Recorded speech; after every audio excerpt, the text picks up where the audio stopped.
আল কারিআতু মাল কারিআ, আওয়াজ, বিকট আওয়াজ।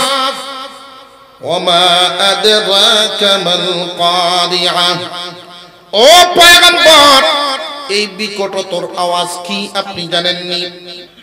ওমা আদরাকা মাল কারিআ ইয়াওমা ইয়াকুনুন নাসু কাল ফারাশিল মাবসুস। এই বিকট আওয়াজটার কারণে অবস্থাটা দুনিয়ার এমন হবে, এই আওয়াজটা তো একসাথে বিকট হবে না। এই জন্য আল্লাহ মানুষের বর্ণনাও দিলেন। মানুষগুলো কি করবে সেই দিন? তখনকার সময়ের জিন্দা মানুষ যারা থাকবে তাদের হালতটা আল্লাহ বর্ণনা করেন। এই আওয়াজ শুনতে শুনতে মানুষ ঘর থেকে বাহিরে যাবে। এত বিকট আওয়াজ, এত লম্বা আওয়াজ কোত্থেকে আসে? একজন আর একজনকে জিজ্ঞাসা করবে, এই আওয়াজ কোত্থেকে আসে গো? যে আমরাও তো জানি না, তোমরা কি জানো নি? যে না, আমরাও জানি না। বাড়ির মানুষ হাওরে যাবে, হাওরের মানুষ বিলে যাবে। এই আওয়াজের তল্লাশিতে মানুষ অতিষ্ঠ হয়ে যাবে। এক সময় মানুষ কানের পর্দা পেটে মারা যাবে। তামাম দুনিয়ার মানুষগুলোর অবস্থা হবে পাহাড় যখন চলা শুরু করবে, রুই রুই হয়ে যাবে। জমিনের ভারসাম্য আর ঠিক থাকবে না, নড়া শুরু করবে। জমিন যখন নড়া শুরু করবে, বিশাল এক ভূমিকম্প। আল্লাহ পাক রব্বুল আলামিন এই ভূমিকম্পের বর্ণনা দেন। সমুদ্রের তলদেশ ফাটিয়া যাবে, এমন ফাটা দিবে সমুদ্রের সমস্ত পানি ভূগর্ভের ভিতরে ঢোকা শুরু করবে। সমুদ্রের তলদেশে আর সমুদ্রে কোনো পানি আর থাকবে না।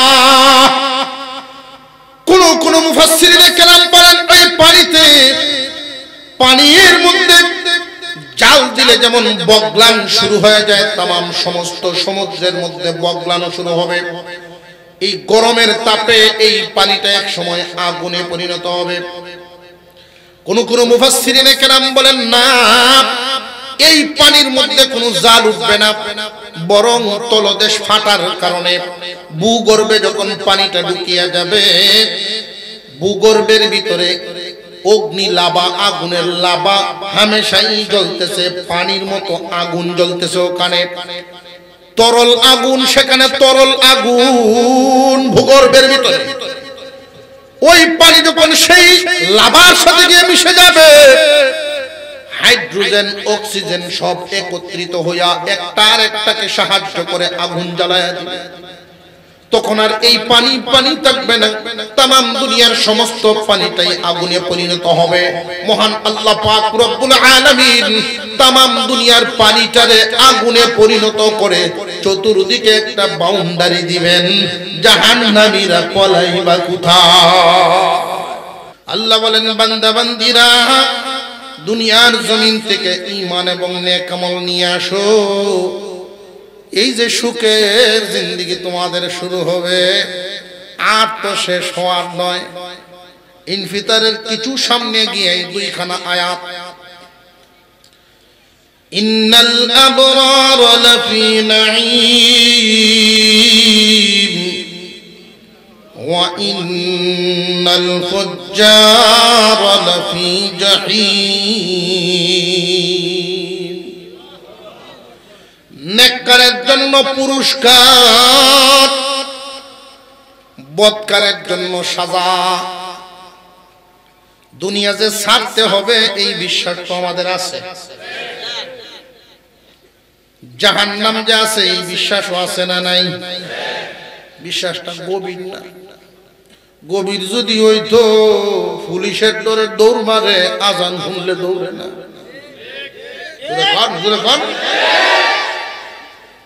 ইলেকশন উপলক্ষে কয়েকদিন আগে মামলা চলতেছে, ধান কাটা শুরু হয়েছে অগ্রায়ণে।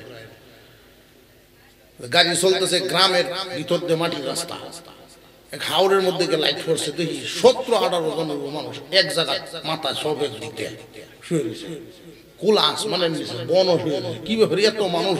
আউরো আমি লাভছি, 2-3 জন আইসে, হুজুর আপনি লাইট বন্ধ। আমরা পুলিশের ডরে রাত্রে আর ঘরে ঘুমাইছি না। পুলিশের ডরে যদি কেউ হলায় এভাবে 20 জন একসাথে হলায় হলাইলে তো হোক জনে নিয়ে হোক কেন হলাই 20 জন একসাথে থাকলে এটা হলাই নি রাত্রে আয়া মামলা এটা গজব গজব বে মামলা কোনটা কোন ভাই দিতেছে এমনি ঠাডা পড়ছে এক নাজ মামলা দিয়েছে বাড়ির থাকে না পুলিশের ডরে অথচ আল্লাহর ভয়ে কিন্তু ফজরের সময় ঘর ছাড়ে না এশার সময় সে বিছনা ছাড়ে না চেয়ার ছাড়ে না দুনিয়ার জমিন ছাড়তে হবে এই বিশ্বাস কেমন আছে জানি না বিশ্বাস আছে ঠিক পরিপূর্ণ গভীর না পরকালের বিশ্বাস যার যত গভীর হবে তার আমল তত সুন্দর হবে এই যে দুনিয়ার জমিন যারা মনে করেন এই দুনিয়ায় আসল ঠিকানা একদিন ছিলাম না একদিন থাকবো না মাটির সাথে মিশে যাব দুনিয়া দুনিয়ায় থাকবে নাস্তিকদেরকে উদ্দেশ্য করে যারা পরকাল বিশ্বাস করে না মহান আল্লাহ পাক রব্বুল আলামিন এদের জন্য বলেন এই কথা ইদাস সামাউ ফাতারাত হে দুনিয়ার মানুষ এই দুনিয়ার জমিনটাকে তোমরা যারা স্থায়ী মনে করো স্থায়ী মনে করিও না কেন জানো নি এই যে বিশাল আসমান আপনার আমার পয়গম্বর বলেন জমিন থেকে আসমান হলো 500 বছরের রাস্তা তাও আবার কিসের গতিতে 500 বছরের রাস্তা সবচেয়ে দ্রুত গতিতে সবচেয়ে দ্রুত গতি বলতে কি সবচাইতে দ্রুত গতি সম্পন্ন এই দুনিয়ার জমিনে সবচেয়ে দ্রুত গতি সম্পন্ন হলো আলো প্রতি সেকেন্ডে 1,86,000 মাইল চলতে পারে এই গতি সম্পন্ন যানবাহন যদি কেউ কখনো আবিষ্কার করেও ফেলে তবু ওই মানুষ আসমানে যেতে পারবে না 500 বছর হায়াত নাই জমিন থেকে আসমান 500 বছরের রাস্তা আল্লাহর রাসূল বলেন আসমানটা পুরো 500 বছরের রাস্তা ওই আসমানটার ব্যাপারে আল্লাহ বলেন ইদাস সামাউ ফাতারাত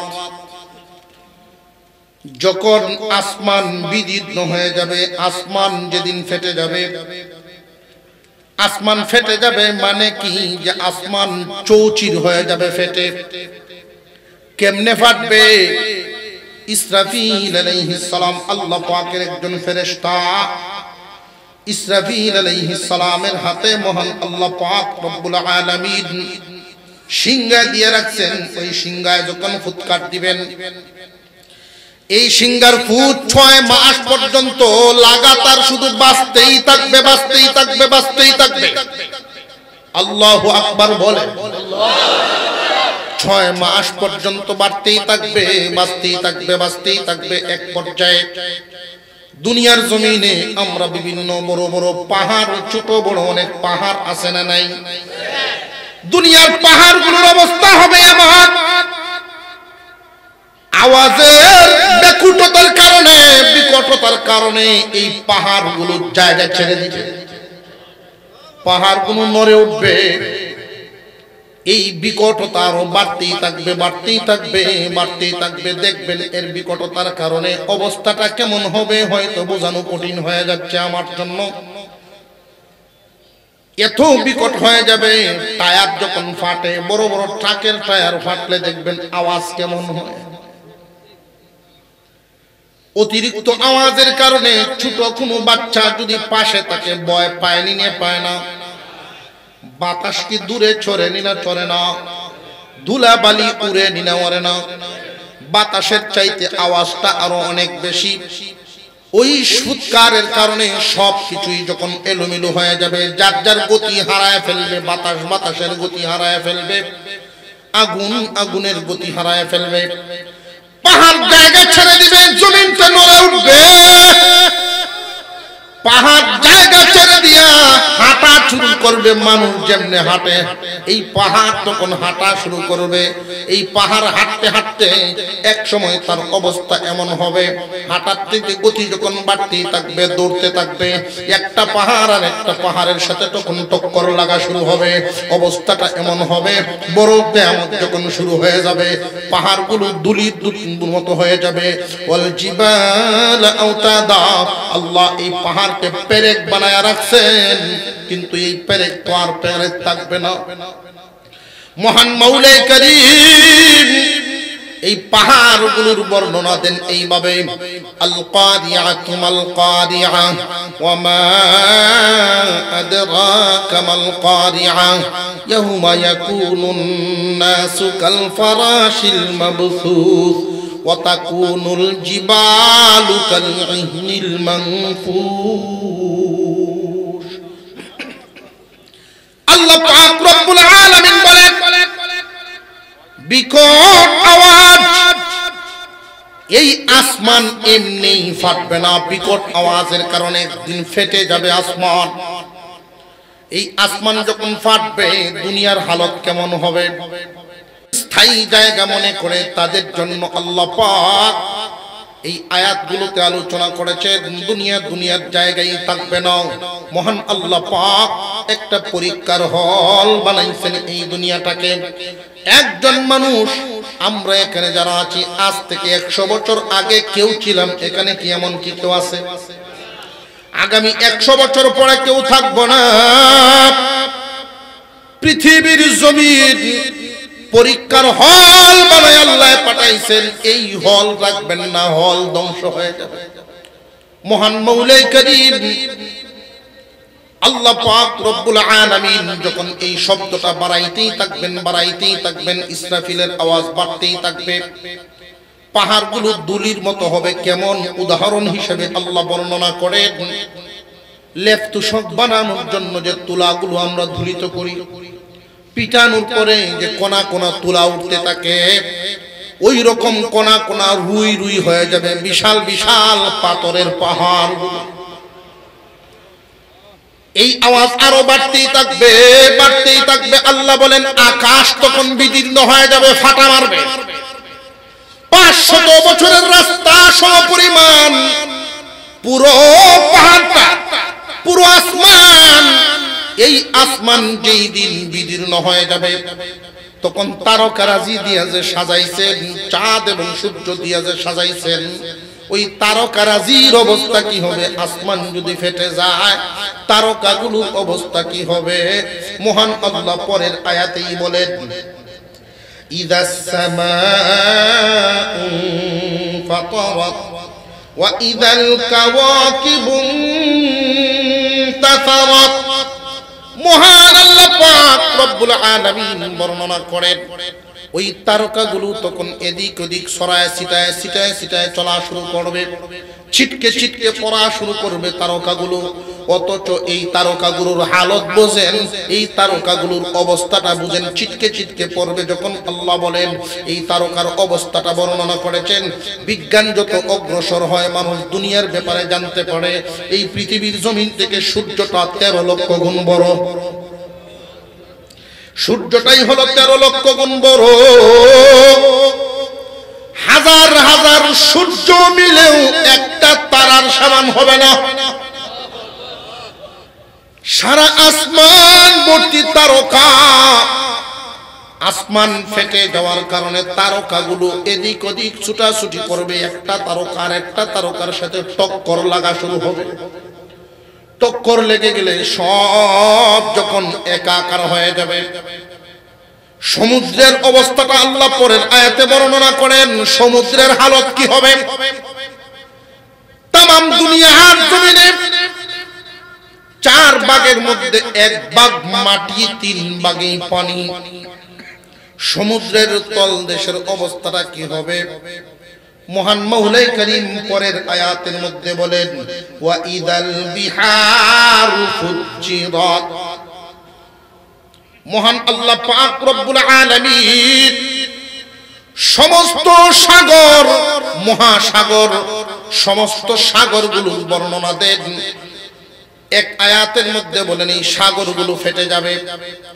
এখানে বর্ণনা করেন মহান আল্লাহ এই সাগরগুলোর মধ্যে আগুন লেগে যাবে, টকবক করতে থাকবে, টকবক করতে থাকবে এই পাহাড় এবং এই সাগরের তলদেশ ফেটে যাবে। এর মানে হলো তাম পৃথিবী যখন একটা ভূমিকম্পে পরিণত হবে, পুরো কম্পন, এমন একটা কম্পন হবে সমুদ্রের তলদেশ পর্যন্ত ফেটে যাবে। ফেটে যাওয়ার কারণে যত পানি আছে আমাদের বর্তমান জমিনে প্রতি বছর মাঝে মাঝে অল্প সময়ের ভূমিকম্প হয়নি না, হয় না? এই ভূমিকম্পের কারণে নদীর তলায় তো ফাটে না, সাগরের তলা ফাটবো কেমনে? মহান আল্লাহ ভারসাম্য রেখেছেন। তখন জমিনটা এমন ভাবে কাঁপা শুরু হবে। কেন কাঁপা শুরু হবে? ওই যে সূরা কারিয়াতে আল্লাহ বলেছেন এবং সূরা নাবাতে মহান আল্লাহ বলেন এই পাহাড়গুলো হলো পেরেক, জমিন যেন টিকে থাকে পাহাড়গুলোকে আল্লাহ বানাইছেন ওয়াল জিবালা আওতাদা, বিশাল বিশাল পাহাড়গুলো দিয়ে জমিনের ভারসাম্য ঠিক রাখা, জমিন যেন নড়াচড়া করতে না পারে। জমিন যদি এই পাহাড় দিয়ে পেরেক না মারতেন তাহলে লড়তো, নড়াচড়া করলে তোমাদের জন্য জীবন যাপন করা অসুবিধা হয়ে যেত। মহান আল্লাহ এই জমিনটাকে পেরেক মারিয়া এমন হালত করেছেন। আল্লাহ এক আয়াতে বলেন আল্লাযী জাআলা লাকুমুল আরদা ফিরাশা। হে দুনিয়ার ইমানদার মুসলমান, এই জমিনটাকে আল্লাহ পাক তোমাদের জন্য বিছানার মতো বানায় রাখছেন। বিছানার সাথে তুলনাটা দিলেন কেন মহান আল্লাহ? দুনিয়াতে এত বস্তু থাকতে বিছানা বললেন কেন? যে বিছানা হলো মানুষের জন্য একটা আরামের জায়গা। মহান আল্লাহ এই জমিনটাকে মানুষের জন্য এতটাই আরামদায়ক বানিয়েছেন, যেখানে যেমন দরকার আল্লাহ তেমনই বানাইছেন। মহান আল্লাহ যদি এই জমিনটারে পাথরের মতো শক্ত বানাইতেন, কুটি কুপলয় কেমনে, হাল কাজ করলো কেমনে, আর যদি এত নরম বানাইতেন 10 টনি গাড়িটা জমিনের উপরে চললো কেমনে? আল্লাহ পাক তোমাদের উপযোগী করে আরামদায়ক করে এই জমিনকে বিছাইছেন। এই জমিনের উপরে 150 তলা 160 তলা বিল্ডিং বানায় ঘুমাইবা, তোমারে লইয়া লড়বে না। সুবহানাল্লাহ। কিন্তু এমন একটা দিন আসবে মহান আল্লাহ পাক রব্বুল আলামিন বলেন আল কারিআতু মাল কারিআ, আওয়াজ, বিকট আওয়াজ। ওমা আদরাকা মাল কারিআ, ও পয়গম্বর এই বিকটতর আওয়াজ কি আপনি জানেননি? ওমা আদরাকা মাল কারিআ ইয়াওমা ইয়াকুনুন নাসু কাল ফারাশিল মাবসুস। এই বিকট আওয়াজটার কারণে অবস্থাটা দুনিয়ার এমন হবে, এই আওয়াজটা তো একসাথে বিকট হবে না। এই জন্য আল্লাহ মানুষের বর্ণনাও দিলেন। মানুষগুলো কি করবে সেই দিন? তখনকার সময়ের জিন্দা মানুষ যারা থাকবে তাদের হালতটা আল্লাহ বর্ণনা করেন। এই আওয়াজ শুনতে শুনতে মানুষ ঘর থেকে বাহিরে যাবে, এত বিকট আওয়াজ, এত লম্বা আওয়াজ কোত্থেকে আসে? একজন আর একজনকে জিজ্ঞাসা করবে এই আওয়াজ কোত্থেকে আসে গো? যে আমরাও তো জানি না, তোমরা কি জানো নি? যে না আমরাও জানি না। বাড়ির মানুষ হাওরে যাবে, হাওরের মানুষ বিলে যাবে, এই আওয়াজের তল্লাশিতে মানুষ অতিষ্ঠ হয়ে যাবে। এক সময় মানুষ কানের পর্দা পেটে মারা যাবে। তাম দুনিয়ার মানুষগুলোর অবস্থা হবে পাহাড় যখন চলা শুরু করবে রুই রুই হয়ে যাবে, জমিনের ভারসাম্য আর ঠিক থাকবে না, নড়া শুরু করবে। জমিন যখন নড়া শুরু করবে বিশাল এক ভূমিকম্প। আল্লাহ পাক রব্বুল আলামিন এই ভূমিকম্পের বর্ণনা দেন। সমুদ্রের তলদেশ ফাটিয়া যাবে, এমন ফাটা দিবে সমুদ্রের সমস্ত পানি ভূগর্ভের ভিতরে ঢোকা শুরু করবে। সমুদ্রের তলদেশে আর সমুদ্রে কোনো পানি আর থাকবে না। কোন মুফাসসিরিনে কেরাম বলেন এই পানিতে পানির মধ্যে জাল দিলে যেমন বগলান শুরু হয়ে যায়, তামাম সমস্ত সমুদ্রের মধ্যে বগলানো শুরু হবে। এই গরমের তাপে এই পানিটা এক সময় আগুনে পরিণত হবে। কোন কোন মুফাসসিরিনে কেরাম বলেন না, এই পানির মধ্যে কোনো জাল উঠবে না, বরং তলদেশ ফাটার কারণে ভূগর্ভে যখন পানিটা ঢুকিয়া যাবে, ভূগর্ভের ভিতরে অগ্নি লাভা, আগুনের লাভা হামেশাই জ্বলতেছে, পানির মতো আগুন জ্বলতেছে ওখানে, তরল আগুন, সেখানে তরল আগুন ভূগর্ভের ভিতরে। ওই পানি যখন সেই লাভার সাথে গিয়ে মিশে যাবে, হাইড্রোজেন অক্সিজেন সব একত্রিত হইয়া একটার একটাকে সাহায্য করে আগুন জ্বালায়া দিবে। তখন আর এই পানি পানি থাকবে না, তামাম দুনিয়ার সমস্ত পানিটাই আগুনে পরিণত হবে। মহান আল্লাহ পাক রব্বুল আলামিন তামাম দুনিয়ার পানিটারে আগুনে পরিণত করে চতুর্দিকে একটা বাউন্ডারি দিবেন, জাহান্নামীরা পলাইবা কোথায়। হাসরের মাঠের বাউন্ডারি দিবেন, তামাম দুনিয়ার পানি দিয়া আগুন বানায়া ওই পানিটারে আগুনে পরিণত করে হাসরের মাঠের বাউন্ডারি দেওয়া হবে। আল্লাহ পাক রব্বুল আলামিন বর্ণনা করেন, ওয়া ইযাল কুবুর বুসিরাত, হাসরের মাঠের বাউন্ডারি দেওয়ার পরে এই দুনিয়া যখন একাকার হয়ে যাবে। এক হাদিসের মধ্যে আসছে, আল্লাহর রাসূল বলেন, দুনিয়ার জমিনে এক সময় যখন কেউই আর থাকবে না, মহান আল্লাহ পাক রব্বুল আলামিন ডাক দিবেন, কে আছো যারা খোদা দাবি করতে, এমন কি কেউ আছো নি? কেউ তো আর ডাকে সাড়া দিবে না, সব শেষ, একমাত্র থাকবেন কে? জবান খুলে আওয়াজ দিয়া বলেন, কে? কুল্লু মান আলাইহা ফান ওয়া ইয়াবকা ওয়াজহু রাব্বিকা যুল জালালি ওয়াল ইকরাম। তামাম পৃথিবীর যা কিছুই আমরা দেখি সব হবে লয়, একমাত্র চির অক্ষয়, চির অক্ষম, একমাত্র মহান মাওলাই করিম চির অক্ষমতার থেকে যিনি পবিত্র, মহান আল্লাহ পাক রব্বুল আলামিন, যিনি আগেও ছিলেন, যার শুরু নাই শেষ নাই, আল্লাহ আল্লাহ, কোন সৃষ্টির সাথে যার কোনো তুলনা নাই, মহান আল্লাহ চিরগরিয়ান, তিনি মহান, একমাত্র তিনি থাকবেন। আল্লাহ পাক রব্বুল আলামিন আবার ইসরাফিলকে জিন্দা করাইবেন, সিংহা লাগায়া ফু দেওয়াইবেন। দ্বিতীয় ফুৎকার দিলে অবস্থাটা কি হবে? মানুষকে আবার কবর থেকে উঠাবেন। পরের আয়াতে মহান আল্লাহ বলেন, ওয়া ইযাল কুবুর বুসিরাত, মানুষ দলে দলে কবর থেকে উঠতে থাকবে। যেই বিশ্বাস আবু জেহেলের ছিল না, আবু জেহেলের বাহিনীদের নাই, বর্তমান জামানায় একদল মানুষ নাস্তিকরা এমন আছে, নাস্তিকরা এমন আছে, যেই মানুষগুলো আল্লাহ আবার যে আমাদেরকে জিন্দা করবেন, করতে যে পারবেন এই বিশ্বাস এদের নাই। মহান আল্লাহ পাক রব্বুল আলামিন ঘোষণা দিলেন, কবর থেকে আবার উঠাবেন। ওই দিন মানুষ দেখতে পারবে, কি দেখবে? আলিমাত নাফসুম মা কদ্দামাত ওয়া আখারাত। ওই দিন মানুষ জানতে পারবে, মানুষ জানতে পারবে তার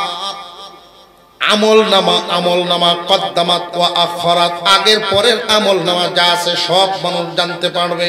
মুফাসসিরিনে কেরাম বলেন, আগের পরের বলতে কি বুঝাইলেন? মানুষ দুনিয়ার জমিনে আগে যত আমল করিয়াছে, এই আমল পাঠানোর পরে এই আমল পাঠিয়েছে, এগুলো দেখতে পারবে। যে সমস্ত আমল করছে নেক আমল, আর যে সমস্ত কাজ আমল করে নাই, ওটা যে বাদ গেল, মানুষ বুঝতে পারবে আমার সামনে যা আছে এটা হলো আমার কাজে লাগবে, আর এই সময়টা কাজে লাগাইতে পারি নাই।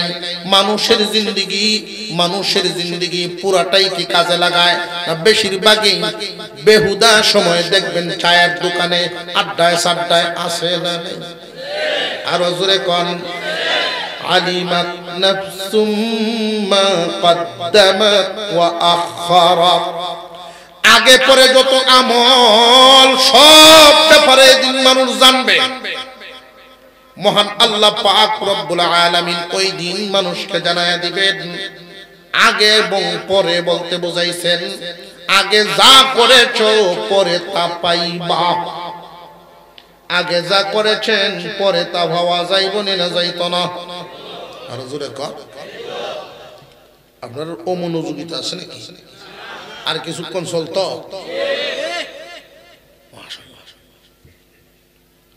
গফ করে বহু মানুষ এমন আছে হুজুর দোয়া করুন যে সামনের যে এই যে বিস্তার দেখতেছে আমার আসিল না আমি কিনছি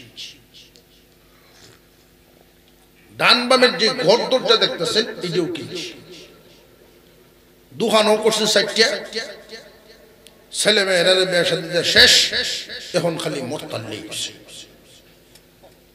এখন খালি মরতাল্লি হইছে বুঝা যায় হৌর বাড়ির যে বিছনা বেজায় তো খালি গিয়ে ঘুমাইব আর কোনো চিন্তা নাই কোনো টেনশন নাই দুনিয়া যা করার সব কমপ্লিট তুমি যে যাইবা ওইখানে কবরে যখন আল্লাহ আমাদেরকে কবর থেকে উঠাইবেন মুসলমান ইমানদার ভাইরা আমার এই সূরার ভিতরে যেই বিষয় আমাকে দেওয়া হয়েছে যে সূরা 19 খানা আয়াত ধারাবাহিকভাবে আয়াতগুলো যাইতে যাইতে শুধু কিয়ামতের একটু সামান্য বর্ণনা বহু আয়াতে কিয়ামতের বিষয়ে আলোচনা কবর থেকে যেই দিন আল্লাহ উঠাবেন হাসরের মাঠে যাওয়ার আগে আমরা বুঝতে পারবো আমাদের কার কি হালত কখন থেকে বোঝা যাবে জানেননি আমরা মানুষ আর অন্যান্য প্রাণীতে বেশ কম আছে ইন্নাল আবরারা লাফি নাঈম ওয়া ইন্নাল ফুজ্জারা লাফি জাহিম এই আয়াতের কিছু সামনেই আল্লাহ বর্ণনা করেছেন মানব জাতিরে তোমরা আর অন্যরার মধ্যে বেশ কম আছে তোমরা মানুষ আশরাফুল মাখলুকাত তোমাদের চারটা বিপদের গাটি পাড়ি দিতে হইব কয়টা বিপদের গাটি এক নাম্বার মরণ নামক বিপদের গাটি তুমি আল্লাহকে মানো আর না মানো নেককার হও আর বদকার হও নারী হও আর পুরুষ হও যুবক হও আর বৃদ্ধ হও ধনী হও আর গরিব হও মূর্খ আর শিক্ষিত যাই হও না কেন তোমার জন্য বিপদের গাটি মরণ এই মরণের গাটিটা পাড়ি দিতেই হবে মরণ নামক গাটি পাড়ি না দেওয়ার কোনো সুরত রজরে কোন দুই নাম্বার গাটি কবর তিন নাম্বার গাটি হাসরের মাঠ চার নাম্বার বিপদের গাটি ফুলসিরাত এই চারটা গাটি আমাদের প্রত্যেককেই পাড়ি দিতে হবে আবু জেহেলও যাইব আমরাও যাইব এমন কোন মানুষ নাই যেই মানুষের সামনে এই চারটা গাটি নাই কিন্তু এই মানুষগুলো দুই ভাগে বিভক্ত হবে আল্লাহ ঘোষণা করেন ইন্নাল আবরারা লাফি নাঈম নেককারের জন্য শান্তি আর শান্তি ওয়া ইন্নাল ফুজ্জারা লাফি জাহিম বদকারের জন্য সাজা আর সাজা এই চারটা বিপদের ঘাটি আমাদের সামনে অপেক্ষা করছে তিলাওয়াত ধারাবাহিকভাবে করে এসে যেই আয়াতে পৌঁছলাম সেখান থেকে আল্লাহ বলেন আলিমাত নাফসুম মা কদ্দামাত ওয়া আখারাত যেই দিন তোমরা কবর থেকে দাঁড়াইবা সকলেই যার যার আমলনামা জানতে পারবা সকলের কামাই যার যার কামাই বুঝে আসবে কে কি কামাই করে গেছো কি পাঠাইছো সব গিয়া সেইখানে পাইবা আগে যা করেছো পরে সব পাইবা আগের পরের হালত সব জানা হবে পরবর্তীতেই মহান আল্লাহ বলেন ইয়া আইয়ুহাল ইনসানু মা গাররাকা বিরাব্বিকাল কারীম।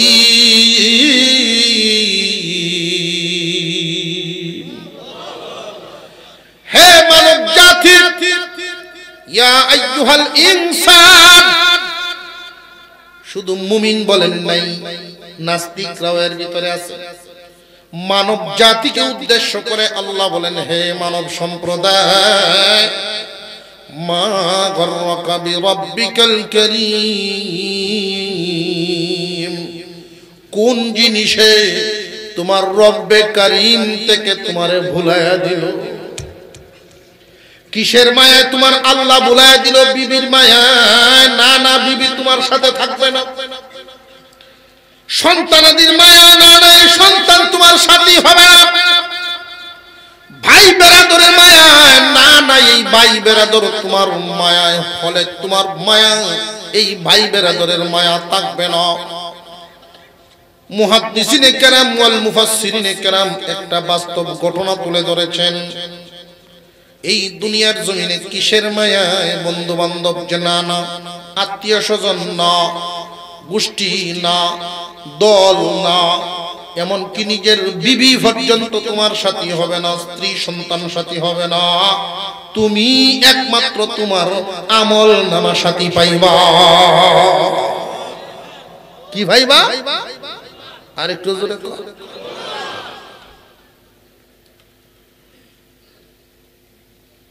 দুই ভাই, একজন তবলিগি আরেকটা সায় সরকারি করে এলাকায়। তবলিগি ভাই সিল্লাত থেকে আইয়াই যখন গাট্টি খান বাড়ি তোয় বড় তো এই বড় দরজা, ভাই সাহেব চিল্লা লাগাই, আইসি ভাই সাহেব আপনার নামটা তো দিয়ে আইসি। তোর তোর কাম নাই, আমার নাম দেয়, আমার টেনজি গাইছা ভাই সাহেব আপনি আমার বড়। আমি যখন এই রাস্তায় যেতাম করছি, দুনিয়া কয়েকদিনের পয়সা কয়েকদিন থাকবই, ভাইয়ের কথা শুনে অবশেষে একদিন পায়ে ধরছে, ভাই আপনি মনে করতেছেন এই দুনিয়াদারি আপনার সব, আসলে এগুলো কিচ্ছু না, শুধু একটা চশমা চোখে দেখতেছে। কিছু চশমা আছে দেখবেন, এটা চোখও লাগাই, গাছের দিকে তাকাইবেন গাছ নীল দেখবেন, গড়ের দিকে তাকাইবেন গড় নীল দেখা, আপনার বিবির দিকে তাকাইবেন দেখবেন বিবিও নীল হয়ে গেছে। ভয় পাওয়ার কিছু নাই, আসলে বিবি নীল হইছে না, চোখের চশমা নীল বানায়, নীল দেখা যায়। চশমাটা সরান, আসল হয়ে যাবে।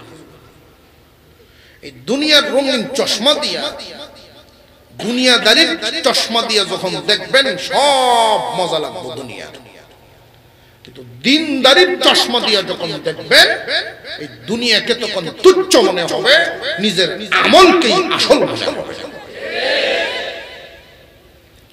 বাইরে বুঝাইতে বুঝাইতে একটা পর্যায়ে নিল, কি পর্যায়ে? তোমরা এই যে দেওয়ার থেকে হলে আমরা তেল তো বলুন লাগবে, মেশিন চলবে।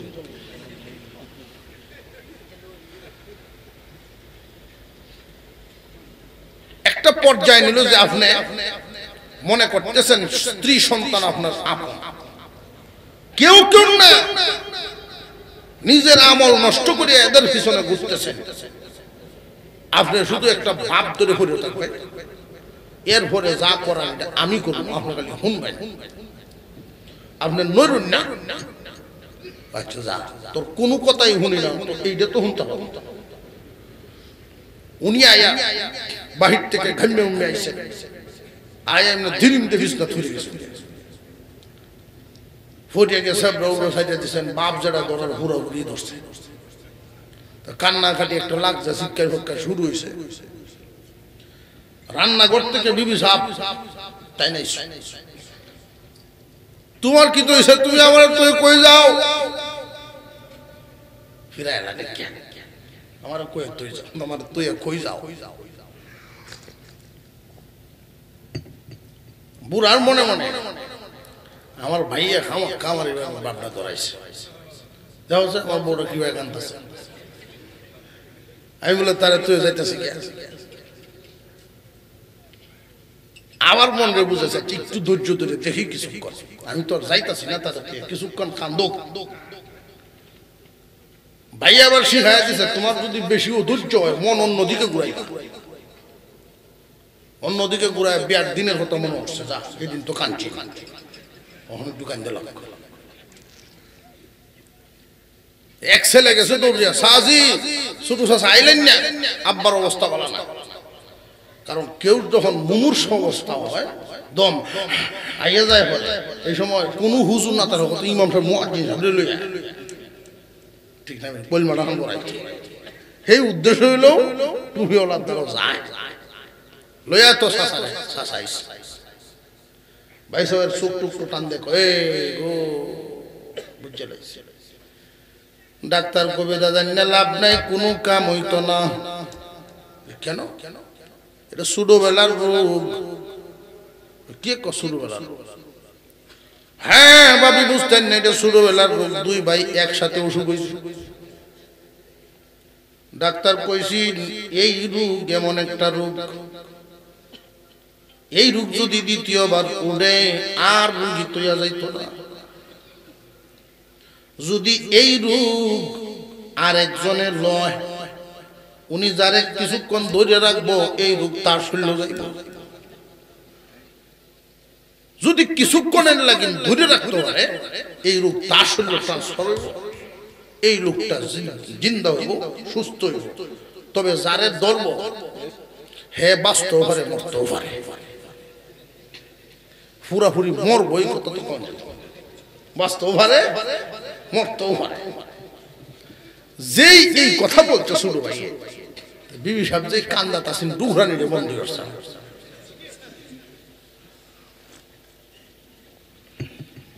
বন্ধু একটু সাইড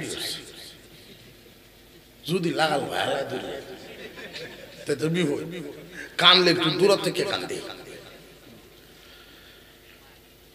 উনি ডাকতেছেন বড় ছেলে রে, শোন তোরে অনেক কষ্ট করে মানুষ করছে, এই বাইয়ে দিন রাত মেহনত করে মানুষ করছে, আমল তো কোনো কিছুই করতে ভালো, তুই এই রূপটা ল, তোর বাপে অন্তত কয়দিন তাকে আমলটা ঠিক কর।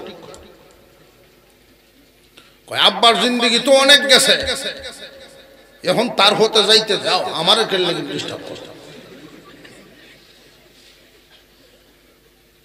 সুটটারে ডাক দিছে, শুধু হুত তুমি কি কও? তো বড় ভাই সাহেবের যে মত আমারও তো এই মতই, আমার এখনো বহুত কিছু সারা জিন্দগি সামনে পড়ে রয়েছে, আমি বিয়াটা পর্যন্ত করছি না।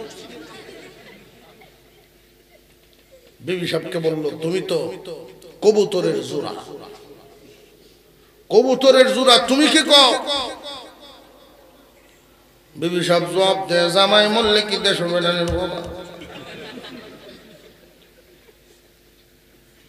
ভাই সাহেব কইছিলাম না তুমি এখন চিনছনি দুনিয়া কারে কয়, নাম লেখাইছো ঠিক আছে, আজ থেকেই বুঝে আসছে নিজের আমল ছাড়া কোনো গতি নাই। আল্লাহর পয়গম্বর হাদিস শরীফের মধ্যে বলেন এই পৃথিবীর জমিনে প্রত্যেকটা মানুষের তিনটা করে সাথী হয়, তিনটা সাথী হয়। এক নাম্বার সাথী হলো দুনিয়ার দ্বন্দ্বলত, দুই নাম্বার সাথী আত্মীয় স্বজন, তিন নাম্বার সাথী আমল নামা। আমল নামা, দ্বন্দ্বলত, আত্মীয় স্বজন, সাথী কয়টা? যেই মাত্র তোমার জান বেরিয়ে যাবে, রূহ বাইর হওয়ার সাথে সাথে দ্বন্দ্বলত নামক সাথী খান শেষ। তোমার সম্পদের মালিক হবে তোমার রেখে যাওয়া ওয়ারিশগণ, সম্পদে তোমার আর কোনো মালিকানা নাই, তোমার সাথে কোনো বন্ধুত্বই নেই। তুমি যেই চেয়ারে বসে ব্যবসা করো সারাদিন, এই চেয়ারে তোমার ডাকে আর বলে তুমি কিন্তু আমার এত কঠিন বন্ধু মনে করো না, চির বন্ধু মনে করিও না। তোমার আগে আমার আরেকজন বন্ধু ছিল, তার আগে আরেকজন বন্ধু ছিল, তার আগে আরেকজন বন্ধু ছিল। তুমি এখন আছো, এমন একটা সময় আসবে তোমাকেও আমার উপরে রাখবো না, আরেক বন্ধু এই না বসাইব। জমিনের উপরে হাল বাও কৃষক, জমিন প্রতিদিন তোমার ডাকে আর বলে বন্ধু রে, আমারে কিন্তু চির বন্ধু মনে করিও না। তোমার আগে আমার বুকে অনেকজনই হালমালি বাইয়েছে, আমাকে খুব আপন মনে করেছে, কিন্তু আমি আসলে কাউকেই দুনিয়ার জমিনে রাখি নাই, সব মানুষকেই আমার পেটের ভিতরে বড়েছি। তুমিও আমাকে চির বন্ধু মনে করবে না, এমন একটা দিন আসবে তুমিও অন্যজনের মতো আমার পেটে চলে আসবা। আরেকজনের আন্ডারে আরেকজন মালিকে আমার নিয়ে যাবে, আমি তার বন্ধু হব। আত্মা বের হওয়ার সাথে সাথেই বন্ধুত্বও শেষ। দুনিয়ার মাল নেই, 2 নাম্বার এক বন্ধু, আত্মীয় স্বজন, পরিবার পরিজন, কবর পর্যন্ত যাইব। আল্লাহর রাসূল বলেন 3 বন্ধু, মাল, আত্মীয়, আমলনামা। মাল শেষ, রূহ বের হওয়ার সাথে সাথেই আত্মীয় স্বজন তোমারে যত্ন করে জানাজা পড়ায়া শেষ গোসলখানা দিয়া প্রতিদিন মসজিদের মাইকে এলান হয়নি না হয় না। আমরা এখানে যারা আছি জিন্দা, জানা নাই কার নামটা কোন দিন ঘোষণা হইয়া যায়। রে যুবক ভাইয়েরা, বর্তমান সময়ে বুড়ার চাইতে জওয়ানের হার বাড়তেছে, মরণের হার। মুরব্বী মানুষদের চাইতে যুবকের মৃত্যুর হার কম না বেশি? বর্তমান সময়ে তুমি আর চুপ করে হিসাব মিলানোর সময় নাই। আজ থেকে ইস্তেকামতের সাথে তুমি পাক্কা ইরাদা করো, ফজর থেকে নামাজ আর বাদ দিব না, কেউ কারোর সাথী না। তোমার জান বের হওয়ার সাথে সাথেই তোমার দুনিয়ার মাল দৌলত তোমাকে ছেড়ে দিল।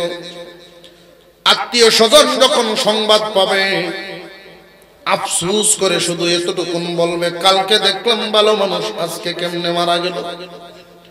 আত্মীয় স্বজন সব তোমার বাড়িতে ভিড় জমাবে। কেউ যাবে কাফনের কাপড় আনার জন্য নদীর ওই পাড়ে, কেউ চলে যাবে বাঁশ কাটার জন্য তোমার শেষ মেশ সামান দেওয়ার জন্য, কেউ যাবে মসজিদের পালকিখানা আনার জন্য। তোমার প্রিয় বন্ধুরা পর্যন্ত তোমার বাড়িতে ভিড় জমাবে। আজকে যাদেরকে নিয়ে হাতে হাতে ধরে চলো, আজকে যাদেরকে নিয়ে হুন্ডা নিয়ে ঘোরাফেরা করো, এক গাড়িতে 3 জন, এক গাড়িতে 3 জন, হঠাৎ দেখবা একজন নাই। এই হলো দুনিয়াদারি, এই দুনিয়া। আল্লাহ পাক রব্বুল আলামিন এই ডাক দিয়ে বলেন, মানুষ মা গর্রাকা বিরাব্বিকাল কারীম, কোন মায়া কোন মহব্বতে রব্বে কারীমকে ভুলায়া দিল। বন্ধুত্ব, যেই বন্ধুত্ব বন্ধু থাকবে না, হঠাৎ দেখবে একজন হারায় গেছে, হঠাৎ দেখবে 2 জন নাই। কার মায়ায় তুমি আমারে বইলা গেছো?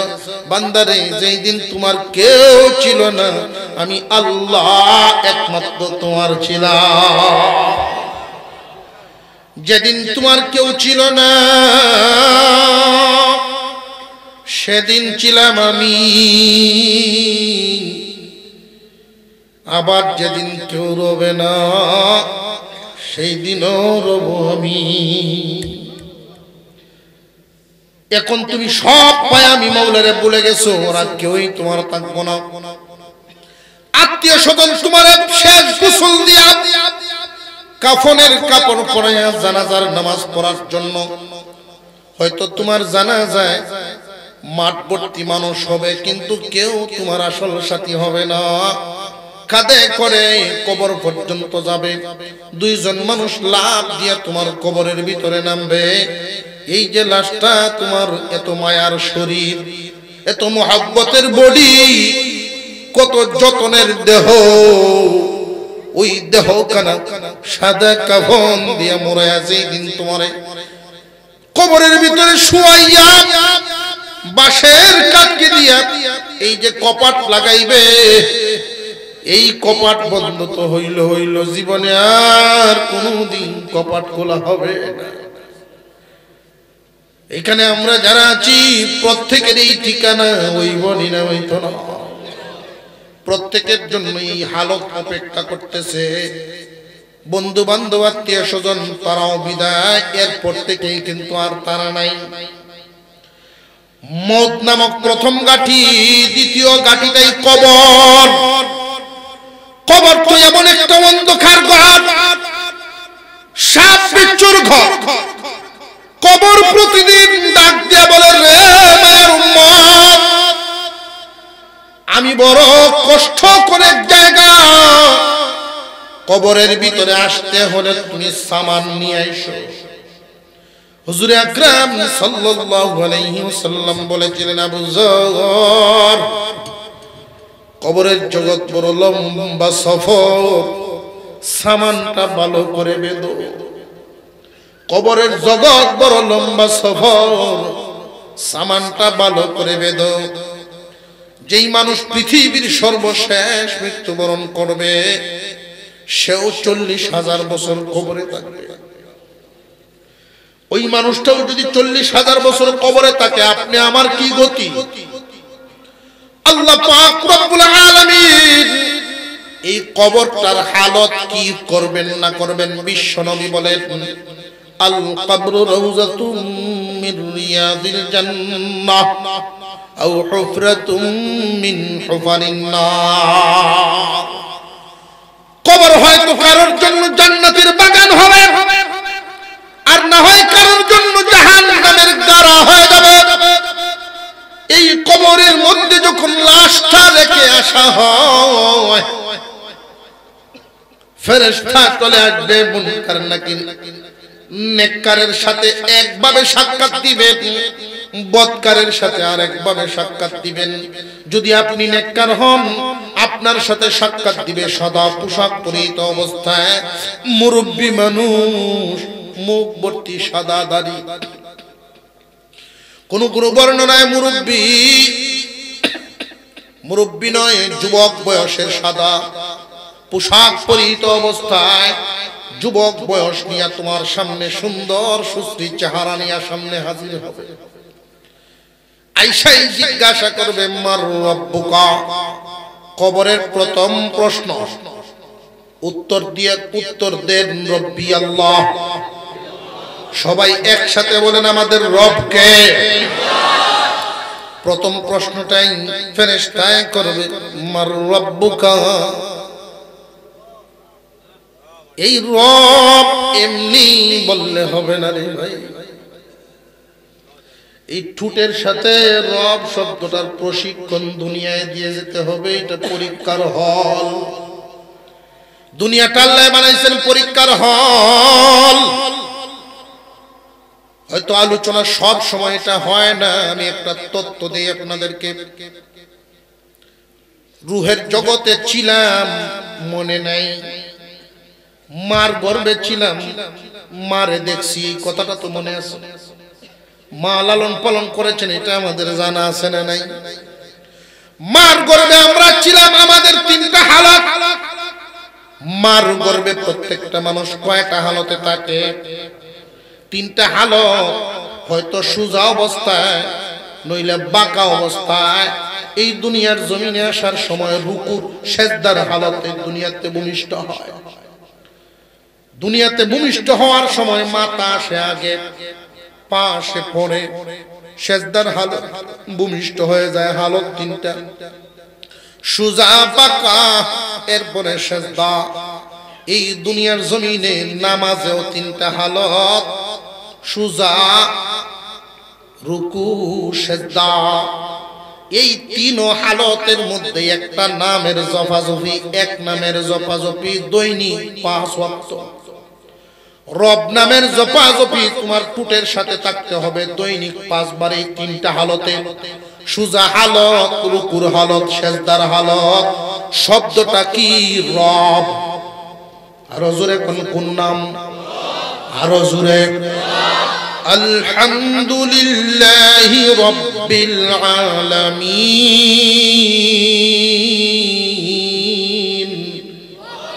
রবের নাম আছে না নাই? আবার যখন রুকুতে গেলেন বাকার হালতে, সুবহানা রাব্বিয়াল আযীম, রবের নাম আছে না নাই?